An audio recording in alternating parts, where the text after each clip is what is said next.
talk about today is how you can make your success in this program a little more easy, how you can make your success in life a little more easy. That's what we all want, is to really be able to quickly untangle from the chaotic energy of the world and the chaotic nature of our minds and our thoughts. So what I'm about to show you, I've learned it before. This may be familiar with something someone has showed you in the past, but I want you guys to keep this in mind. But let's just say, okay, you got a circle here, right? And you are here. Okay, you're in the middle. And this is all the information in the world, like in the universe. This is all the information available to you. This sliver right here is what you know. You know this information. And I'm probably being generous really here if that's all the information in the world. Right? That would be a generous sliver. That's the things that you know. Then the next sliver, the things you know that you don't know. So it's like, let's say I have a marketing department and I don't know how to do a specific tactic. Like I'm aware, I know that I don't know that information. So you have the information you know, and that you don't know. And that leaves this area, and you guys can probably all tell me what that part of the pie is. It's the stuff you don't know. You don't know. So what does that tell everybody? In order to get the most out of this program and life, we have to constantly be emptying out the cup of this, like, oh, I know it. Especially when you've achieved a certain level of success, you go to a call and it's like, meh, you kind of tune things out because you're like, I know, I've been there, done that, whatever. But then that leaves no room for the growth mindset that puts you in a really fixed mindset, and then you don't get to learn anything new.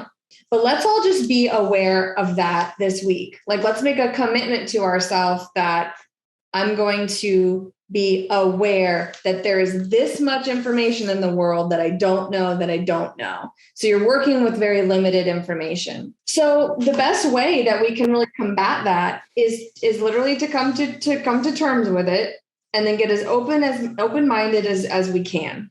And the reason that networking is so important, I think of networking as like the new currency. It's like, how many people could you call right now around the world that you could go to like a free, or even just not in the country, free vacation in Cape Cod? They're going to feed you. They're your friends. They're going to put you up. Okay. We talk about networking in the career space, but networking has become so powerful that it's going to get you the answers that you need in the don't know what you don't know space, and a lot of perks in life, right? It's just everybody has something to offer. The world has stuff to offer, and it's all sitting in this space.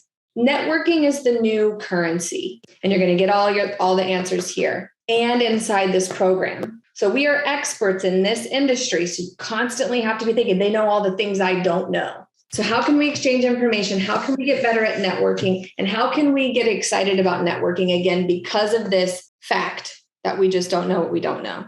One of the ways that you're going to be able to get more of this information is if you are non-emotional about it.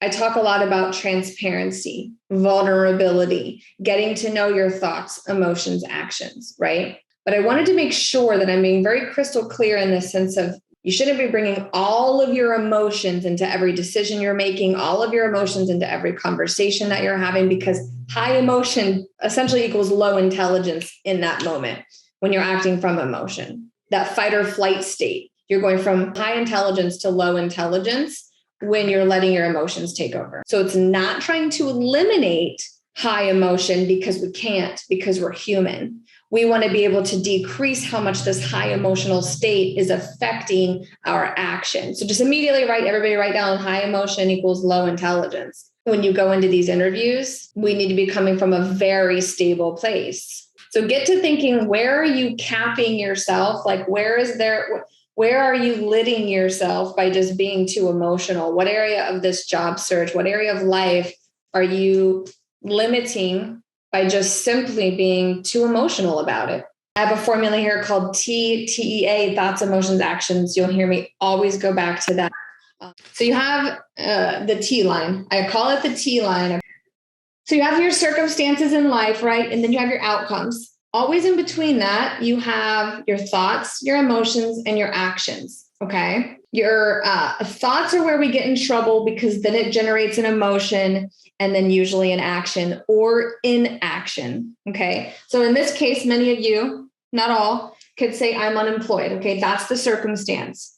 The circumstance should always be able to be argued in a court of law. It's very black and white. It's not in question. The sky is blue. You're unemployed. Try to make it a fact of life. Okay. Your thought about it could be, I'm a failure. I say that because I've had a lot of these conversations and that's a very common one. Your emotion about that obviously could be very sad, anxious, depressed. Your thoughts could be, I'm never going to find a job. I'm too old. I'm too young. I'm too black. I'm too white. It's my resume. It's this, it's that. And it ultimately is landing you in a really bad emotional state. And from emotional states, what did I just say? High emotion, low intelligence. So with low intelligence, you're going to have pretty actions or inactions. Okay. Because this is biology. This is what happens inside of our brain. And these thoughts are happening so quickly that they're hard to notice. Then you land in that emotional state. Acting, you've almost completely lost control of how you're acting, how you're showing up, what you're doing. Then we know what the outcome is going to be. Likely nothing or something really whatever it is. I know I'm staying pretty general here because when I individually coach you guys, we can go to individual thoughts and break them down this way. So let me give you a new idea. The circumstances, I'm in a job search, I'm unemployed. Okay. Let me give you some new thoughts to play with. Because again, with these thoughts, they have to feel good. They have to work for you. They have to be believable. So like with my fitness thing, I'm not going to run off and say like, oh my God, tomorrow I'm going to squat my body weight. Well, probably not, but I do need to get to the gym. So I'm going to go to the gym tomorrow. Okay. That feels right. What emotion does that bring up? Excitement. Then the action is I'm probably going to go. So my plan is for you to be able to put this in place to get out of the chaos of your brain. It's chaotic up there. Another thing. So the quality of your questions will determine the quality of your results. I always talk about that in this program. Ask questions, engage. You're not going to get what's available to you in this group if you're not asking questions. So take a look at the quality of the questions that you're asking. How specific can you get it to your actual situation? Trying your best to eliminate fear, shame, embarrassment. The only bad question is the question not asked, right? So you got to put yourself in the hot seat because everything you want is outside of this comfort zone. And oftentimes you could be one question away from a huge breakthrough. You could be one question away from victory, depending on, because this could be applied to any area of life. It's like, what are the quality of the questions you're asking around communication? This goes for friendships, networking. You can really, really shock people by getting the quality of your questions and content up. Shock people in a good way, shake them, be memorable. Like, wow, no one's ever asked me that before. I like to look at it like a magnifying glass. Like, okay, I'm looking at stuff now. How can I really look a little deeper here? One thing I pride myself on is asking amazing questions and not going into it with the idea of like, oh my God, I sound like an idiot right now. You don't know what you don't know. It goes back to the graph. How are you going to get the answers to those questions if you're not asking a lot of questions, high quality questions?